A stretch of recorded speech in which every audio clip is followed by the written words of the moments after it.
friend, I just want to get this out of the way from the rip, just so you don't get it twisted at all. That all of this, every bit of it, is about Jesus. That's what we're here for. Jesus. The best life that you could ever live is the one with him. I promise you. I promise you. And it's moments like this where we just get lost in worship, where we can see and believe, man, God still is active in our world. He wants to heal our hearts. He knows us. He loves us. And even in the relationship talk, the real relationship that's the most important is the one with him.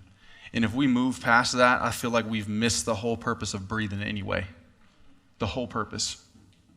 So with that said, I'm excited to be here. I had a plan of how I was going to, intro and everything, but I just got thrown out the window, I guess. But, hey, it happens. It was good. Y'all glad to be here? Excited? Yeah? Come on. Mosaic off campus, second one of the year. I'm excited. Some of you, first time here, I don't even know what to expect. People raising their hands and doing all kind of, you know what? Welcome, okay? Welcome. I just want you to know that I'm one of those preachers that I like you to interact with me a little bit. So if I get kind of in your face and you feel like I'm looking at you, I probably am. But the more you talk back to me, the more I'm going to look at you. So just so you know, if you want to be quiet, then I'm going to come really over there and I'm going to say, hey, how come you're not talking to me over here? They're not talking right now. See, this is how it's working. So we're excited, man. I don't know if you guys know this or not, but we are in month 2. Yeah, we already know that. Of this series that if you haven't been here before, we are in a series. It's titled Your Next 5 Years. Your Next 5 Years. And you're like, oh, okay. What you going to tell me about my next 5 years? Is this you about to tell me some secret knowledge that I don't know about? What's coming? None of that. Really what this series is about is really just acknowledging that some of the biggest decisions of your life, whether you are a freshman in college or you're a senior or you're not even in college, the next 5 years are probably going to be the biggest moments of your life, the biggest decisions you're ever going to make. You're going to graduate, probably, hopefully. Please. I already graduated, but words are hard at times. You're going to graduate. You're going to go find a job. You're going to find a city, unless you want to stay in NAC. My gosh. Extra blessing on your life, because you need it, baby. That's a joke for me because I'm from here. Anyway, that or you're going to find somebody. You're going to find somebody to date, someone to get married to. You might even have kids. Maybe not the next 5 years, but you're going to get more, I said that last time, maybe a couple of y'all feel awkward, but it really could, numbers are, percentage-wise, it could happen. So be careful. But your next 5 years, it's important because we're going to talk about some things that you need to know, that you need to start thinking about, and really just to help kind of navigate this really crazy time. What am I supposed to do with my life? What's my purpose? Who am I supposed to spend it with? What am I supposed to do with my money? What am I, do I get to keep all of it? All of that? You have all these questions. And so what I want to do is I just really want to jump into this book, and hopefully from this book we can get some wisdom on how to spend our next 5 years. Sound good? Specifically tonight, I'm excited to talk about relationships. Yeah? Some of y'all are excited, some of you are not. I understand, okay? As you know, Single Awareness Week is this week. Yeah, come on. AKA Valentine's Day, for those of y'all who will boot up, you know what I'm talking about? But Valentine's Day is a real deal. It's coming up. And I already know the internal dialogue that's going on with the single people. Oh, here we go again. By myself again. I'm going to go buy some chocolate for myself. I'm going to put some sweats on. I'm going to watch a Matthew McConaughey movie, How to Lose a Guy in 10 Days or something, and then we're just going to, move on. Is that just me? It's just me, okay? Don't let me project my Valentine's Day tradition onto you. It might not be true. I'm coming for everybody tonight. Nobody's safe. Unless you're married. If you're married, you might be a little safe, but even then, probably not. I'm really going to wild out tonight. Relationships are the one time I can just be ridiculous. So if I hurt your feelings, please know I'm trying to. Okay? I'm just kidding. No, but I'm pumped. I'm excited because tonight, specifically about relationships, I'm getting to talk about something that normally just doesn't get preached about. especially from somebody in the same season that is talking about that thing. Normally it's married people kind of talking like, okay, well here's some like how to get out the friend zone, or like how to get married, or like how to like date. And I'm not going to do none of that. Not at all, nothing. I'm talking about one thing and one thing only: singleness. Yes, some of y'all think that's a cuss word, and it's the gift that don't feel like a gift at all. But no, I'm excited about this specific topic because I believe that this topic, singleness in particular, could be the most important topic that you ever conceptually can understand in any type of dating relationship or marriage in the future. Like this is a prerequisite. This is relationship 101, so to speak. If you don't have this, you got nothing. If you don't have a foundation on a house, guess what? The house is not going to stand. So guess what? Singleness is important. It's important. And so because of that, I want to speak into it. But here's the good news. I'm talking about it because I'm in it, okay? That's very different than a married person telling you, hey, have fun in singleness. Like, no, like, I'm here too, okay? So if I'm in your business, I'm in my business, all right? So because of that, don't leave mad, okay? This is not a break up with your boyfriend or girlfriend sermon, okay? I'm just letting you know. It's not. If you need to, that's your business. I'm not telling you to do none of that because I don't want somebody mad hitting my Instagram like, hey, bro, I heard you told my girl to dump me or something. And I'm going to be like, she dumped you because you're silly, okay? Had nothing to do with me. Now, we're talking about this thing, this gift of singleness. I know some of you've prayed against this gift for most of your life. Dear Jesus, please take it back. I don't want it, okay? Y'all been praying for God, could you just give me a man? Lord, I know my wife's been on layaway for a long time, but I'm ready. I know I'm ready. Why am I ready? Because I feel like I'm ready. Okay? I'm tired of seeing myself alone, okay? I got nobody's hand to hold. It's real sad. All my friends getting married, they're having babies, and I'm by myself. Okay, just me, okay. But all that said, in all seriousness, sorry, I gotta make fun of my season. It's a gift. Singleness is a gift.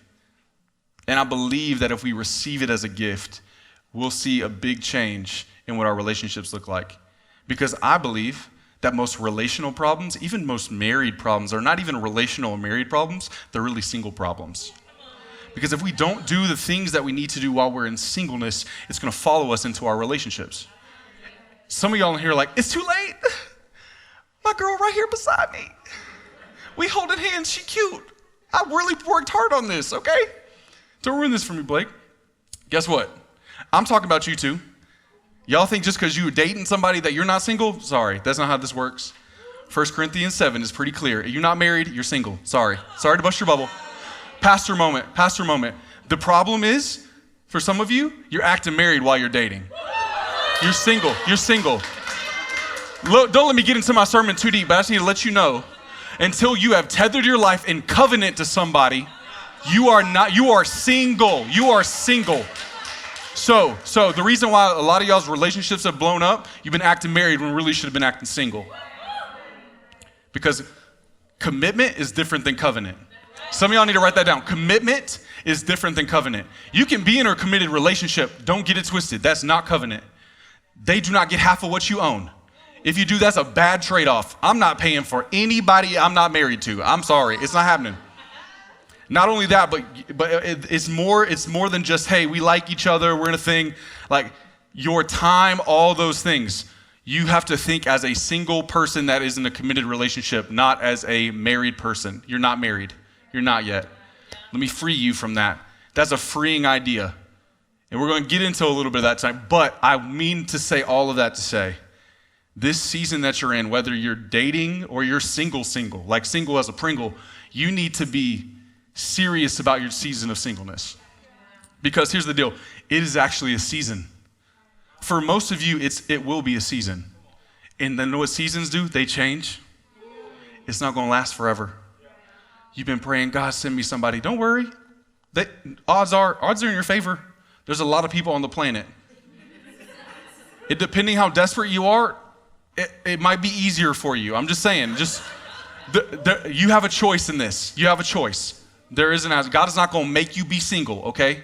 He's also not going to make you get married, just like God don't make you go to the bathroom or make you go wash your hands after coming out the bathroom. If you don't, you're nasty, okay? That's a choice. It's a choice. And so because it's a choice, we need wisdom, right? We need wisdom.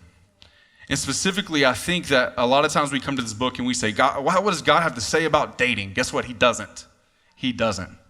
He has wisdom for us to live by as single people who are pursuing marriage at some point. That's all in here. He addresses the individual more than he does the couple. Why? Because here's the deal. No matter where you go, no matter who you're in relationship with, no matter who it is, guess who's there? You are. No matter where you go, no matter what you do, there you are. All your mess, all your baggage, all your bad habits, your dirty room, all of that goes with you, okay? So let's get to work before we covenant with somebody, okay? Okay, all right, let's get into the sermon now. That's just my intro, okay? Okay. Let's get into it. Singleness is a gift, but it's not just a gift, it's a season. It's just a season. Remember that.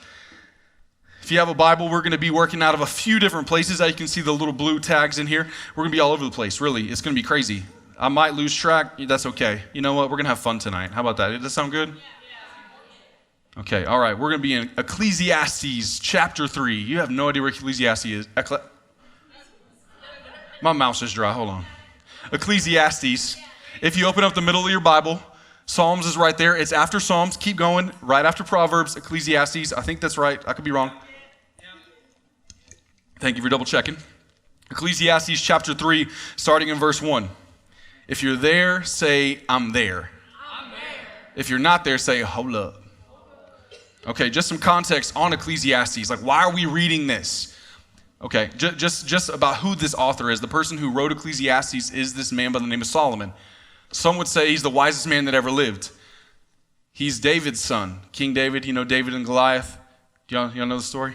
Some of you? Okay, great. It's great to know your Bible so you know who's writing what they're writing instead of just reading it and being like, I don't know who wrote this, but it's like, it says I should do something. Like, know your Bible, you know what I mean? We can do that. That's super doable, yeah? Ecclesiastes chapter 3, starting in verse 1. Y'all there? Yep, okay, great.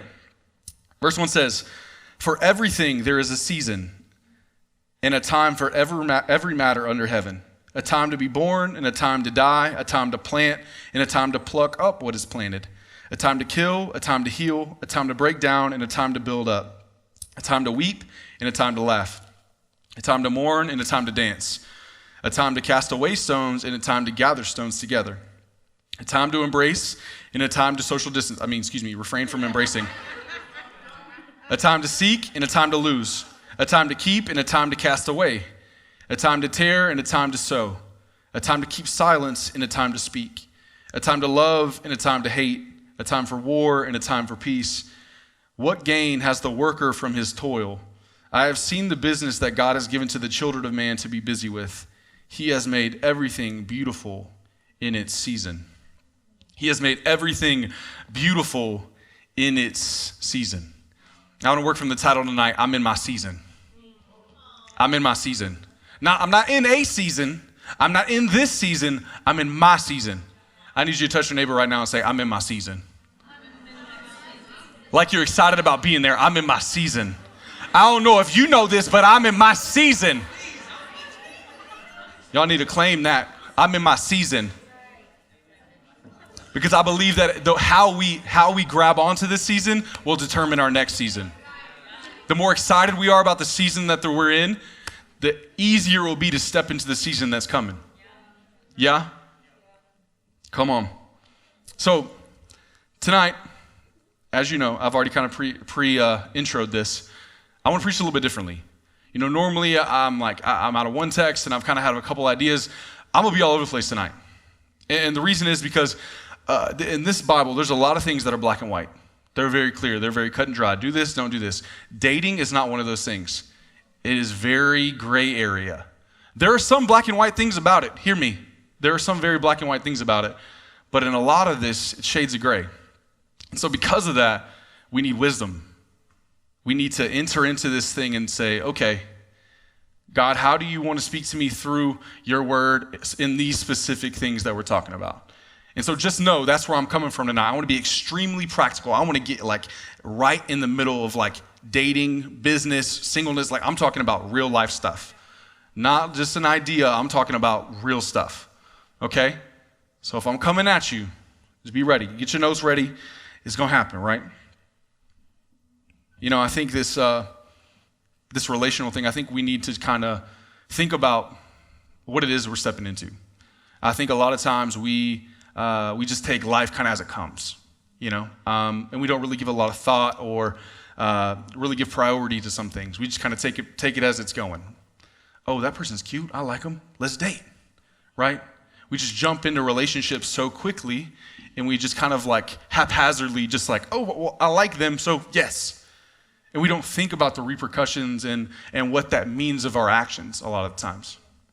A man once told me this one time. He said, Blake, the person that you tether your life to, that you marry, will either be your greatest asset or your greatest liability.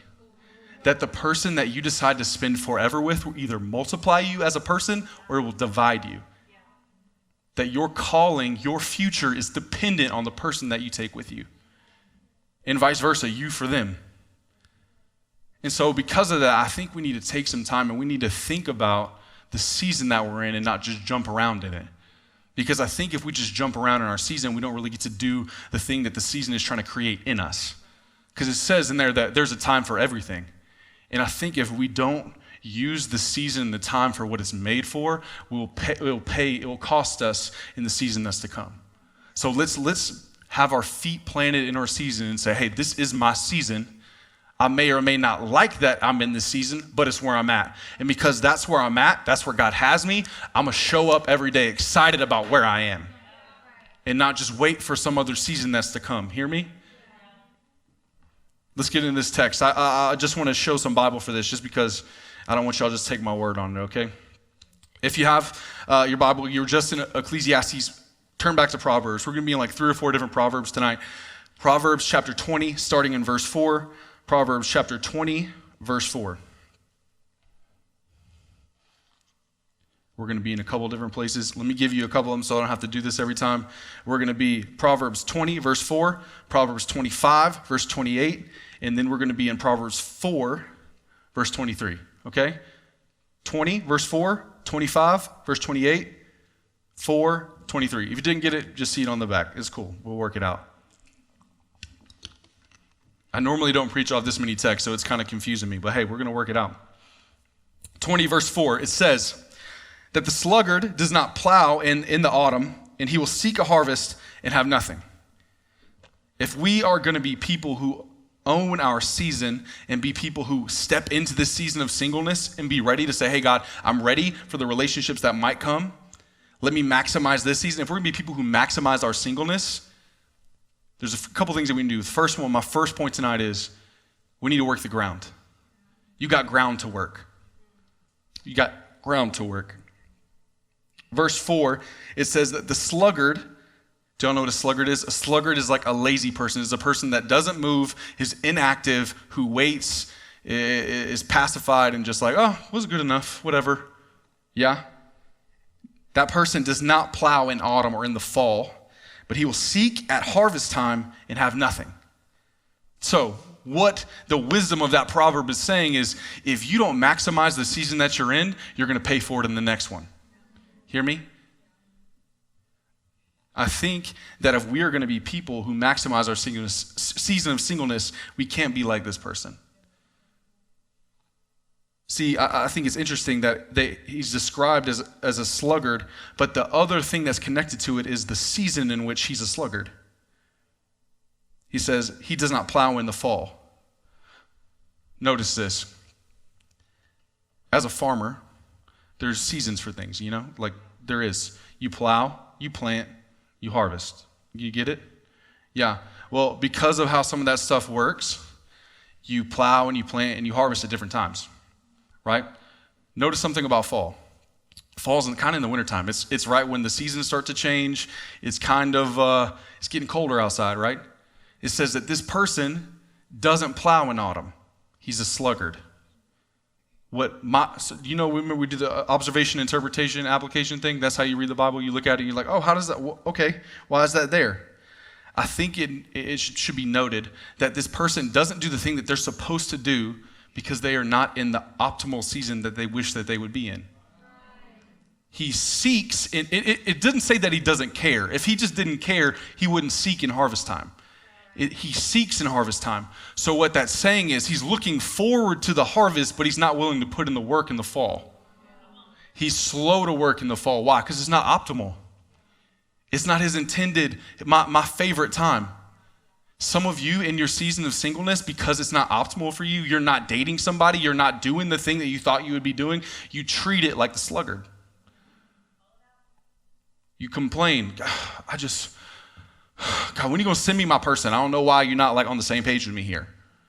Like, I'm going to just sit and watch Friends for the 100th time until you like send them. Do you know what I'm saying? Some of you, yeah. Others, no, maybe not. But we are in this season and we don't do the thing that we should be doing in the season. And this thing says once it comes, it's too late. Nothing's going to be there. The reason that we need to work the ground is because the ground that we work right now will determine the season that we'll be in later. If you desire a relationship for your life in the future, you have ground to work right now. You got ground to work right now. There's a lot of this with, I know you guys know of Proverbs 31 woman. Yeah? Some of y'all? Kind of, sort of. Yeah, it's in my bio, you know? Have you ever read the text of Proverbs 31 woman? Ever read it? The woman it says that, you know what, let me just read it. Let me just read it to y'all. I just want y'all to take this in because it's important. I think you need to hear it. Proverbs 31. Starting with her, an excellent wife who can find. She is far more precious than jewels. The heart of her husband trusts in her, and she will have no lack of gain. She does him good and not harm all the days of her life. She seeks wool and flax and works with willing hands. She's like the ships of the merchant. She brings her food from afar. She rouses while it's still yet night and provides food for her household. Pause. She gets up before the sun comes up. How many of y'all do that? Don't worry, I'll wait. Only a couple of you. Guess what? You're not a Proverbs 31 woman then. Hold on. Don't worry. She makes bed coverings for herself. Her clothing is fine linen and purple. Y'all make y'all's own clothes? Don't worry, I'll wait. Nope. She delivers things to the merchant. This woman got a whole business. How many of y'all got y'all's own business? Okay, 3 of you, okay? Don't worry, I'll wait. This woman, we always say, you know, I want me a Proverbs 31 woman. Guys in the room, girls, I want to be that. Guess what? You got to put work in to be that. You got to put work in. She didn't wait for a husband to start doing that. Do y'all realize like skills take time? Skills take time. We're in this space where we're like, okay, God, send me my husband. And you just like this, just waiting, just like, oh, I just want him to come. Like, I'm excited. But then once he shows up, you just there and now you mad because you ain't got nothing to do. You're just like, well, I got my purpose now. I got married or I got my relationship, but I got nothing to do now. Because you've made the relationship the purpose rather than you making purpose in this season. And so then when you step into the relationship, you actually have something to live for and do, yeah? I think the biggest problem with the relationships today is we look to someone else to tell us what to do. Guys in the room, if a girl that you are dating has no goals for herself outside of just being your wife, you need to press her into, hey, I need you to start thinking about what you want to do with your life because guess what? I am not your purpose. You being a mother is not your purpose. It's not. It's just not. Yeah. Girls, if you are dating a guy who has 0 goals for himself and just plays video games all day, guess what you will be? His mother. That's who you will be. You'll be his mom. You'll clean up after him. You'll do, think I'm playing. You'll clean up after his stuff all the time. That's all you're going to do.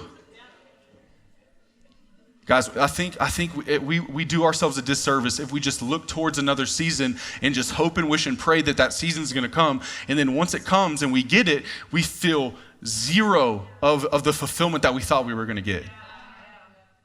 We are in this season for a purpose. I believe your singleness can be the most optimal season of your life. I think some of you have an idol in your heart of what marriage is going to bring. That is going to fulfill you, that's going to give you purpose, it's going to be everything that you dreamed of, and it's really not your fault. You're kind of raised up in that place where You look to that. You get told, this is what, I want to be a mother. I want to do all stuff. I don't want to discredit that. That's important. She's that. But guess what? That's not only what she is. You have so much more value on your life than being someone's wife and being someone's mom. So much more value. You're doing the world a disservice by not working your season.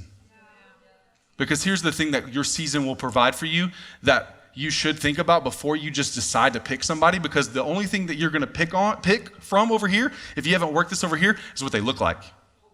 That's it. Why? Because you have no thing that's an anchor or a tether to your life. You don't have some things that are clear yeses and clear nos. You don't have things that are saying, this is what my life's going to be about. This is who I'm going to be in the world. This is what I care about, the causes that I want to be a part of. This is what I want to adopt kids. I want to go to another country. I want to serve missions. I want to do. You have all this purpose that could be birthed in you in your singleness that you neglect. And because of that, you get into relationships with people that have nothing to do with the mission that God's placed on your life. And then you get married, and guess what? When you're married, you're stuck. You're stuck. You can't get out of that. Our missions don't match. Don't matter. You're married, period. Work it out. I'm dead serious. If you're in a relationship right now and you're not ready for that, you need to come back to the drawing board and say, hey, we might need to take a little time. We don't need to break up, but we need to have some conversations about who we're going to be and what we're going to do, because if our missions don't match, then we don't need to be together. Because it's that important, because purpose is more important than being with somebody. Some of the biggest, most influential people to ever walk this earth were not married. They were not married. They were single people. Some of you in here are so scared to death of that right now. Literally, you just like want to leave. Like, oh my God, if I have to be single one more day, I just don't want to keep breathing.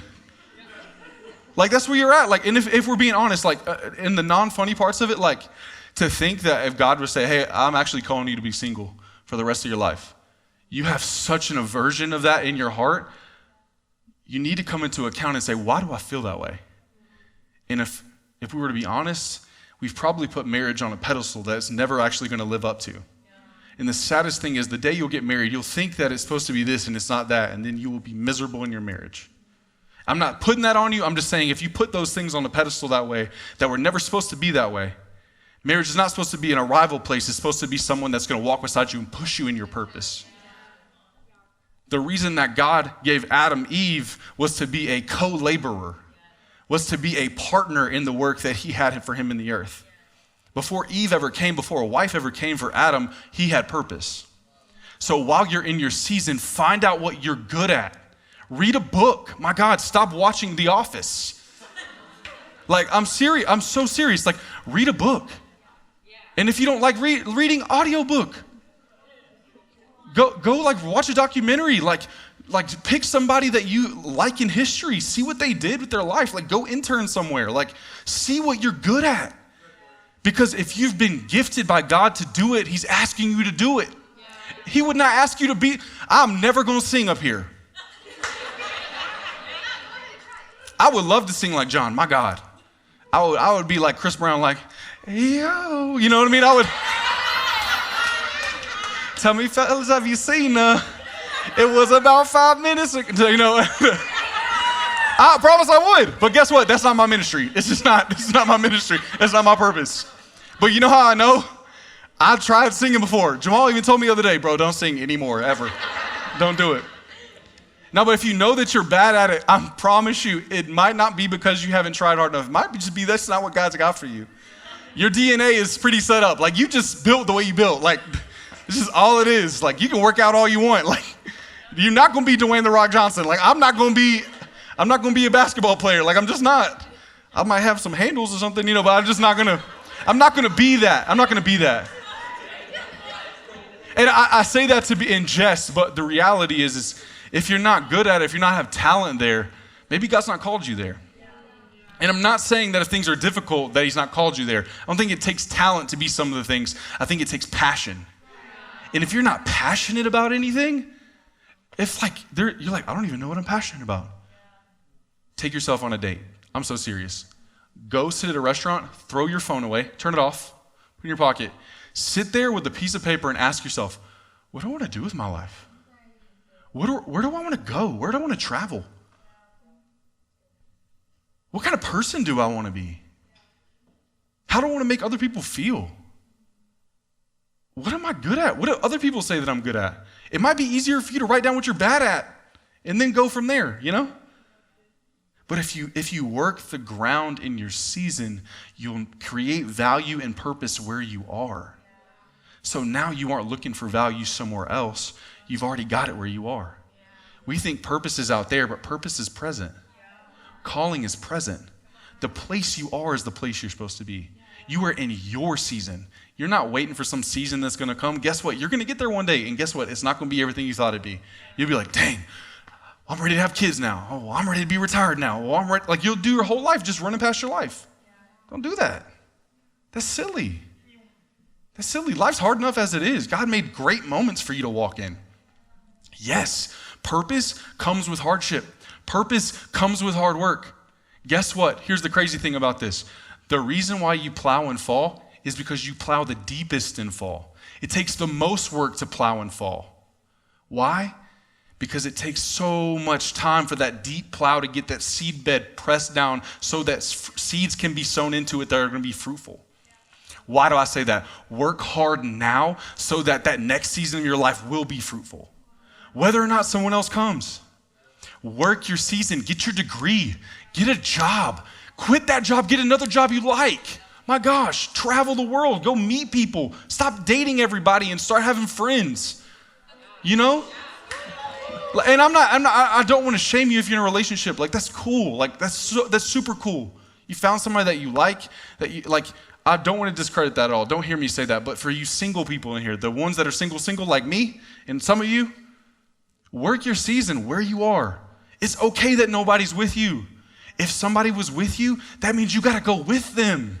You know how hard it is to go with somebody right beside you? Especially if they don't want to go where you're going.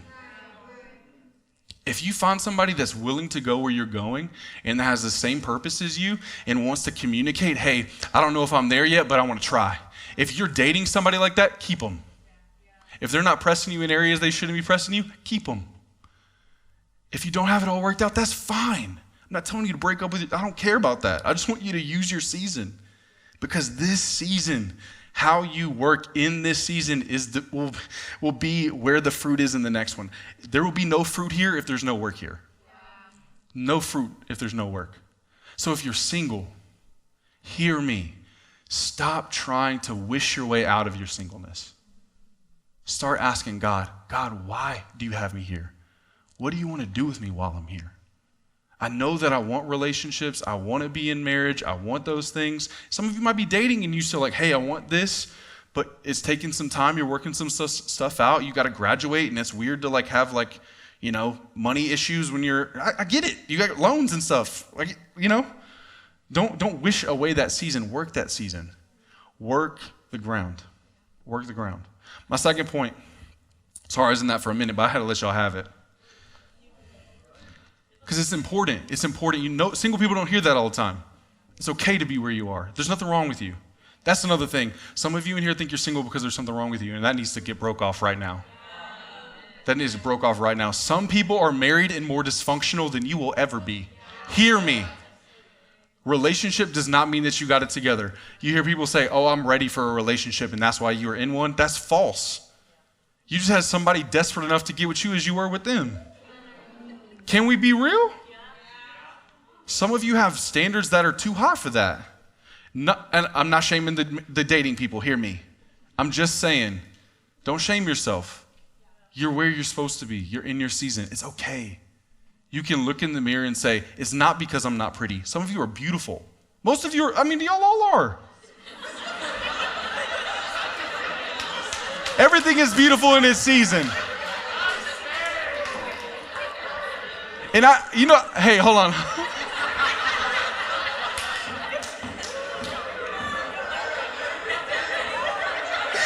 I can't recover. I'm out. Man. I'm so done. I can't recover from that. I just can't. I can't. I'm just trying to be encouraging and not, I'm trying.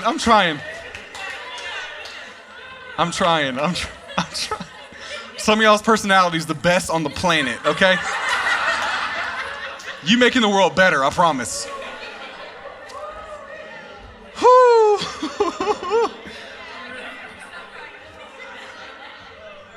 Just to speak to that, substance is more important than beauty. That's exactly what this verse will say. It says, charm is deceitful and beauty is vain, but a woman who fears the Lord is to be praised. Character. Character's got to be built, okay? You can be pretty all you want to be a trophy and sit on a shelf, but you ain't got any character, you're useless. I don't care if you're pretty. I'm sorry. What do you bring into the world? What are you doing the thing God made you to do? What are you doing? Who are you? Not what you look like. You're more than what you look like. Okay? Y'all don't be mad at me. Point number two. Not only do you, if in your season of singleness, not only do you need to work the ground, but second, you need to build some walls. You need to build some walls. Some of y'all like, wait a second, I thought like walls were bad in relationships. Like they say on The Bachelor all the time, like, I got a wall up and like I just like, y'all know what I'm talking about? Yeah. You need to build some walls. And if there's something in you that's like, no, but I want them to like know all of me and like get me, like all my weird things. I don't know what y'all do. Do you know what I'm saying? You're just like, I just want them to know everything about me. Guess what? That's stupid. That is not wisdom. Please do not do that. That is silly. That's silly. You want to know why? People will emotionally manipulate you if they know everything about you. There's a thing called boundaries, and it's for both of you. It's important. It's important. It's wisdom. You need to build some walls. Why do you build walls? First question. You build walls because walls protect things that are valuable. If you're a person of value, it makes zero sense for you to live a life without any walls. It makes zero sense for you to live a life without boundaries. The Bible says, in my second text, Proverbs 25, verse 28, it says, a man without self-control or a man without boundaries is like a city broken into and left without walls. Guess what? A city without walls is not a safe place to be. It's not safe. Some of y'all, the word that you need to get in your heart about what a relationship should be, it should be safe. It should impress you past places that you're not comfortable. It shouldn't make you feel like you are like in this place. No, you should feel safe. That's what a good relationship is because there's boundaries set. There's some conversations. We're talking boundaries. I'm talking physical, obviously. Emotional, yes. Communication, let me get into it. Time, okay? You should have boundaries around all of this stuff. Why? Because some stuff they don't need to have. Why? Because you're not married. You're dating. You're not. They don't need to know where you are all the time. That's creepy. That's stalkerish. Know what that really is? It's insecurity in the other person they're projecting onto you. Let's just be real. Hey, and that's okay if you've done that. That's okay. We need to move past that. That'll be my next point that I'm getting to number 3, but we're not at number 3 yet. We're number 2, okay? We're number 2. Boundaries are needed. They're necessary. They protect what's valuable. Communication, 1. I just want to give you all a couple of just free points, okay? And granted, this is wisdom, and you can disagree with me. That's super cool. Super cool. I'm not offended. Not offended. I don't think God's word don't say nothing about Snapchat or text messages or DMs. Doesn't say nothing. I've looked everywhere. I've read it twice. I don't think it's there. But I do believe that there are some things that opens up that this thing does talk about. And I think there's spaces in us that if we don't guard and keep safe, we will freely give to people that are not worthy of that being given to. And it's not because they're not good people or you don't like them or whatever. It's just they haven't been vetted. They're not trustworthy. They haven't proven themselves to a place that they deserve that. They're not your husband. They're not your wife, right? I think we get into places in relationship where we get really, really, really hurt because we've given away things that were never theirs.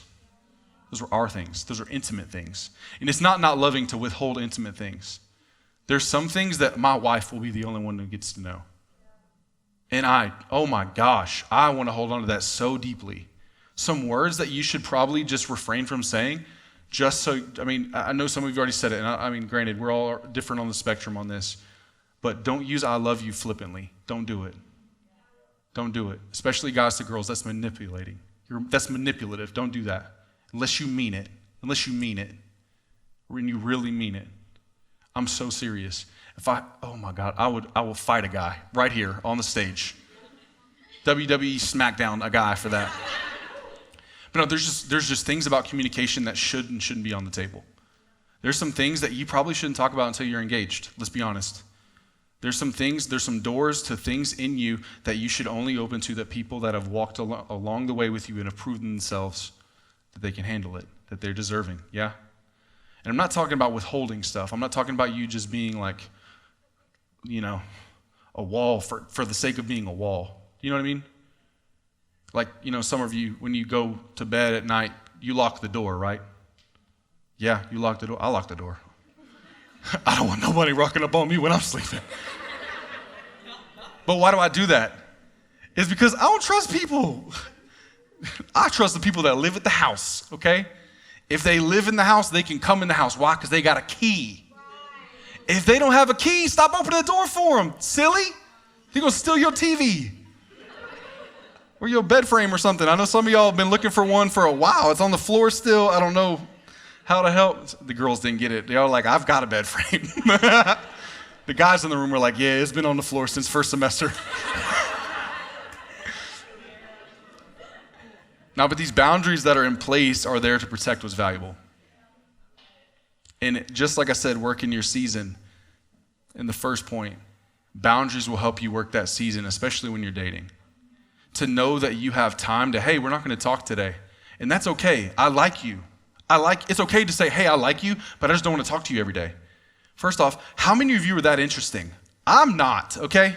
If you talk to me every day, you're like, dude, that dude sucks.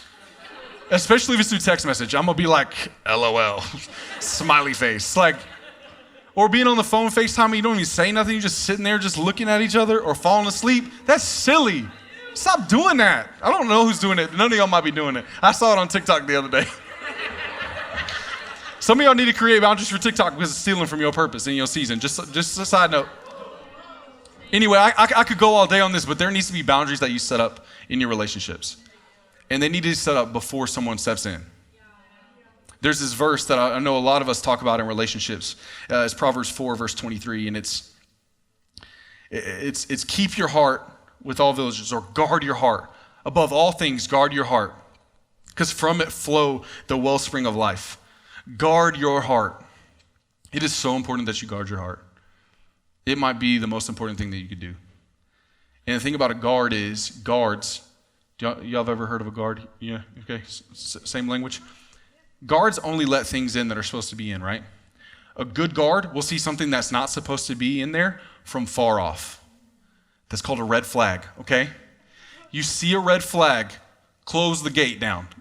Build the wall, okay? Quit giving people excuses for red flags. I'm not telling you to just judge people by it. I'm telling you have a conversation. Hey, I saw this. This worries me. If you've seen anger in a relationship and a guy tries to, hey man, that ain't gonna fly in this relationship. I just need to let you know. I like you, but that's a red flag. It is okay for you to communicate with somebody else. You should communicate when you see red flags because, my God, I hope someone tells me when they see one in me. Let's guard our hearts and let's see things before they come. Let's not be people that are reactive. Let's be proactive. Let's build the walls. Let's put disciplines in our life that keep the main thing in our season. Let's make the most of the time. Make the most of the time, but you need boundaries to do that. I've kicked the horse long enough on that one. Point number 3. Not only do you need to build walls, not only do you need to work the ground, but we need to catch foxes. We need to catch some foxes.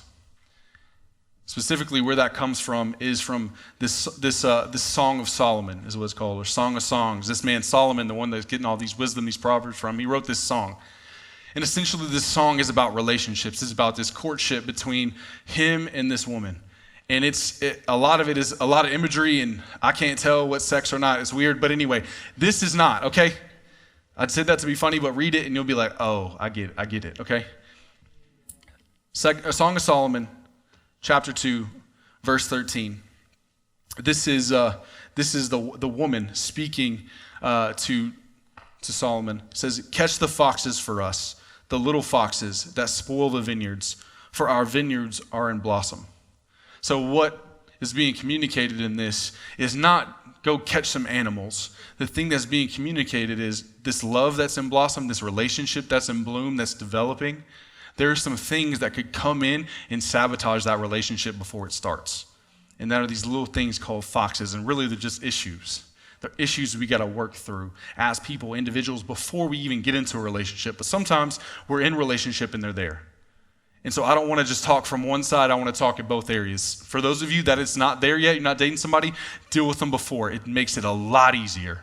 Those who are in a relationship with somebody, you got to have a whole lot more patience, a whole lot more grace for that person, and have a whole lot more communication with them through that whole thing, because it's deep. Is real deep. And that's why singleness is so important, because you get to work those things out before you're covenanted to someone else. And you bring that into a marriage and you see it come out 10 years later and you're like, where did that come from? Singleness. That thing I didn't deal with way back there. Deal with it now before it's over here. There's three words that I would just even say just are good, just boxes to put these things in that I'm talking about. And there's 3 T's. The first is temptations. The second is triggers, and the third is traumas. Temptations, triggers, and traumas. These 3 things, most of the time, are interconnected, whether you know it or not. Most of the time, it's connected to one singular thing, but it just sprouts itself in different issues. And the thing is, each and every one of us have them. We live in a broken, fallen world, and we are imperfect people, raised by imperfect people, dated imperfect people. And a lot of those things mark us. And because of that, we do things that we don't want to do. We run to things we shouldn't run to. We have things that come up out of nowhere, and we have stuff that's hidden that we have never dealt with. That is reality. We have temptations, triggers, and traumas. First one, temptations. There are some things in your life that seem cute. Y'all seen the little fox video with the fox on the bed, like laughing? Yeah, oh, cute little fox. Foxes aren't cute, bro. It's not cute. These foxes, they're not cute at all. These things might seem real small. And we're not even talking about the obvious temptations. We're not just talking about, obviously you stepping out of a relationship and you doing whatever. We're talking about little ones. Some of them come off as the need for attention from other people. When you're married, you can't run to other people for attention. That's emotional cheating. That's an emotional affair, is what that is. It's cool in this season. Oh, I'm just like entertaining options, or like in some situationships because I'm not real like clear with my you know what I'm talking about. Where you like kind of like DM and you like DMing 6 people the same thing, or Snapchatting like, oh hey, what you doing? You up? Like, nah, stop that. That's attention. You don't actually like that person. You just want attention. Be man enough or woman enough to see, I'm just doing that for attention. Recognize that that is a temptation that you can carry into marriage, whether or not you know it. Because here's the deal. You get married, you don't just change. Everything that you are over here, you bring over here. Every bit of it. Good, bad, ugly. You bring it in. There's not a magical thing that happens when you say I do. You are you. Every bit of it. That's why we preached on change the first day that we did this. This temptation, these things that we run to, they could be real small. They could be how we spend our money. We could buy things that we don't really need. We spend out a budget, we overspend, and we do that to kind of, what do they call it? Retail therapy? Yeah. Guess what? Your husband gonna be broke. Y'all gonna be worried about how we gonna pay for the kids. The school wants money. You can't pay because that affects the marriage. See how that's a singleness issue that you bring in over here? Deal with the temptations. I don't know what they are for you, but there's things that you run to that you should say, I run to this and I notice it. I see it in my life. I'm going to deal with it right now. That stuff has to die right here. I'm not taking it any further with me in my life. It's not a game. Stuff is not cute. Kill it now. Kill it. Pornography is the most destructive thing that you could do in a relationship. It's cool. You think it's cool when you're dating? Oh, they don't know. When you're single, oh, they don't know. But when you get married and you got to look your wife in the eyes and say, hey, I messed up. I have friends that are married that tell me to this day, Blake, kill it. I don't know if you still deal with it, bro, but you need to kill that thing because it will destroy your marriage. Friends that are married telling me this, hey, bro, get rid of that thing that you do where you look around and you just kind of eyeball and see all the different options that are in the room, like you're looking at, kill it. Because they see it. Because they're with you all the time. They see your habits. They see the things that you do. Kill it. Girls, it's the same way. I'm a guy. I only know what guys struggle with. Girls, you have things too. It will affect your husband so deeply. If you have a temptation to talk badly about him and gossip about him in private, and you speak to him that way in public, you will cut off the love from his heart to you. That's what happened with David and his wife. She embarrassed him publicly, and he never touched her again. His wife. Not saying that what David did is cool, but I'm just saying you need to deal with this stuff. It seems small, it seems little, but it's big. It's so big. Temptations. The next is triggers. Triggers, a lot of times, they're just things that kind of happen to us and we kind of just react. Anybody been, remember when triggered was a thing? I'm so triggered right now. I remember when I was doing Whole30 and I was like, I saw some ice cream. I'm like, bro, I'm so triggered right now. If I could go to a Baskin Robbins right now, I'd have all 31 flavors right now. Like, you feel it, right? It just out of nowhere, like this. A lot of those triggers are really insecurities that are deep down that we didn't know that we had. Where we spaz on a partner. Why'd you do that? Will you flash on them? And you're just like, whoa, where did that even come from? The reality is, it's not even that person even did something to you. Somebody else did it to them way long time ago, but they're just bleeding on you now, even though you didn't cut them. We got to deal with triggers as they come up. And here's the deal. If you're in a relationship and you see someone spaz or trigger, you see it happen, you need to talk about it. Don't just enable it to be a thing that they do. If it's a thing where they like freak out on you, didn't call them that day, and they're doing that, hey, we're okay. I need to let you know that I'm not going to communicate. That's a boundary thing, right? You communicate the boundary and say, hey, we're okay. You need to communicate safety. You need to communicate commitment. If you're in a relationship, this is important. And then you need to say, hey, when you feel that way, we need to have a conversation. Open dialogue. Not just be like, you always want to know where I'm at. Like, that is not healthy, okay? Have a conversation. If you see something that's wrong, confront it. Hey, I saw this. You don't need to be mean about it. Hey, when you said this, it made me feel like this. And then you can kind of help them see where it's from. Because most of the time, if you've been in relationships before, that past is defining the present now. So-and-so that cheated on me used to do that like that, and now you're doing it, so now I think your mind will think that, right? It will go back to immediately the thing that is triggered by. And you will project things onto people that they have never done to you. Have a conversation. Be man enough and be woman enough to say, hey, that reminded me of something. I need to deal with that. Every time it comes up, don't just say that that's okay and that's just part of who you are. It's not. That is a insecurity showing up. And the only way you deal with insecurity is every time it comes up, you talk about it. Even if it gets heated, you say, and you in that argument or whatever it is, you say, hey, I know you're upset. I'm still here. I'm still committed to you, if you are.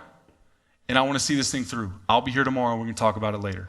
Like, as a man, guys in the room, they deserve that from you, if that's happening. Girls, same thing, I guess. I don't know. But I'm just talking to the guys in here. You are the leader. Yes, eventually one day you will lead a relationship. But guess what? Until you're married, you're not leading them. Lead yourself. You can hear me. If you're in a relationship, girls and guys, this is outside of my sermon, but this is just for you. Maybe the Lord's telling me. It is not his job to guard your heart. It is your job to guard your heart. It is not her job to guard your heart. It's your job. Men in this room, the way that a woman can trust you in the future is how you handle leading yourself, especially in boundaries in the present. If you are someone that's pressing boundaries on her in the present, when you go on a work trip in your future, she is not going to trust you because she couldn't even trust you with her in the middle of the dating relationship. That's why physical boundaries are important. You are building the thing that you're going to live in the next season. So men in this room, lead yourself right now. Lead your relationship by leading yourself. That will create trust and breed trust so that one day when you do get married, if you get married, or even if you break up, they can say good things about you and not negative things about you. That you left them better than you found them. That you were a good boyfriend or girlfriend or whatever it is. That you didn't use them. That you cared for them. You cared more about their growth as a person and them growing in their season than you did about just having them as like your boo thing. I don't know. That's free, okay? The last one. Is this helpful? Is this helpful? And honestly, I really am not trying to be like pointing the finger. Most of the stuff is at me, okay? Like I've done this wrong a lot. And I wish I could take it all back. I'm so serious. This stuff that you carry with relationships, it's not just this thing that gets thrown away. It's in a bag with you for the rest of your life. Yes, you don't have to pick it up all the time, but the reality is it happened. That goes to my next point. Traumas. There's things from your past that have marked you as a person, good or bad. A lot of the traumas that we've had in relationship are from past relationships with other people. We didn't enter into it well.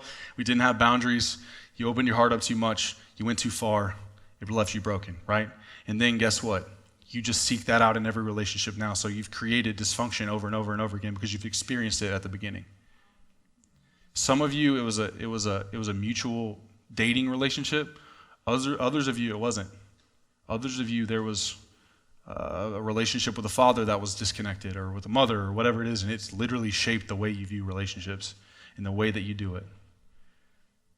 And it's marked you in a negative way, where you've been abused, whether that be verbally, physically, emotionally, even sexually.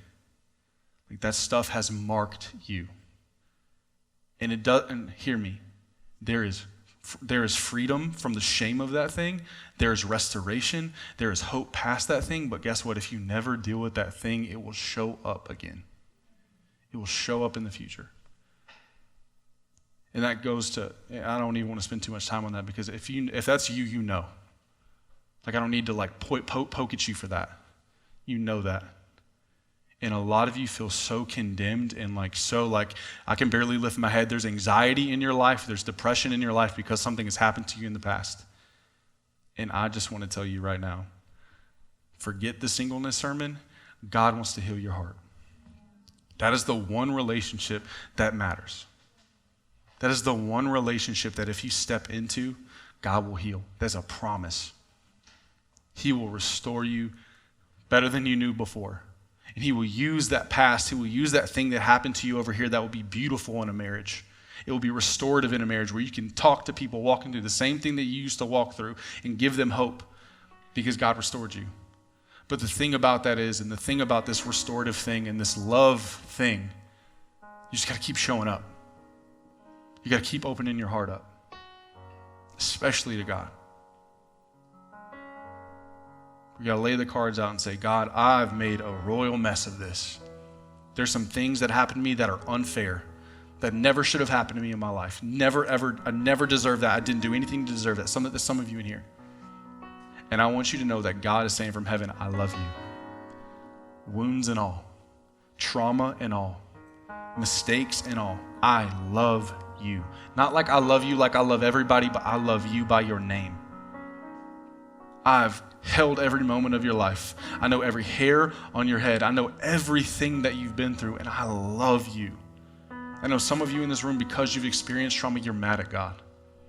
You're wondering, God, how would you ever let something like that happen to me? And I just want to speak for him and say, that was not God. That God loves you and has always been pursuing you your entire life. The sad thing about this is that a lot of times we get affected by the choices that other people make. And God, in his love, allows us to choose. And a lot of times we get hurt by people's choices. But here's the good news. When we get restored and we get put in that relationship with Jesus where something in us changes, that choice that we make can set things right that were once made wrong. The stuff that was broken can be healed. The stuff that once was meant for evil can be turned to good. That story, that painful moment can be a testimony of his faithfulness. Be a testimony of God keeping you even through really hard things. I believe that if we open up our hearts tonight, I know some of you have built some walls up, and not the good walls, but some negative ones to God. I believe if you open up your heart tonight, God will meet you there. And that one moment with Jesus will change everything. Everything. And I'm not saying that because I'm a pastor. I'm saying that because I'm a person.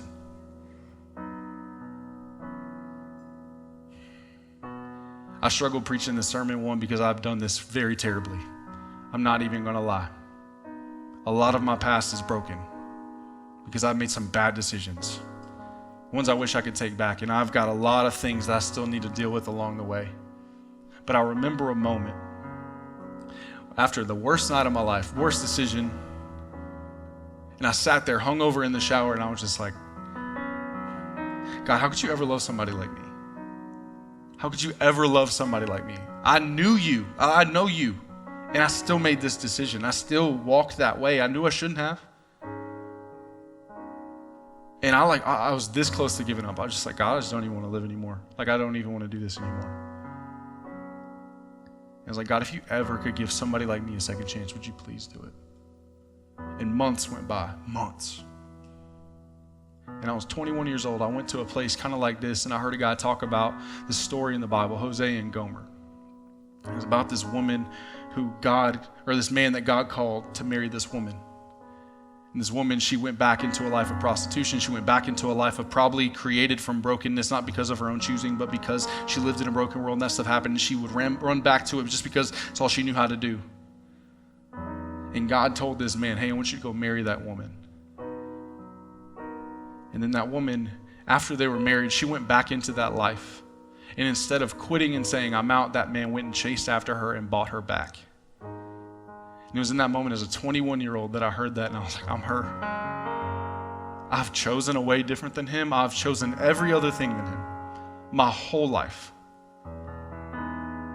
But he chased me down. And that's what love does. It chases you down. It doesn't let you quit. It sees the best in you when you can't see anything good in yourself. It makes you hope that you could be better. It makes you want to get up in the morning and say, God, I want to try again. I might fall on my face, but I'm going to try again.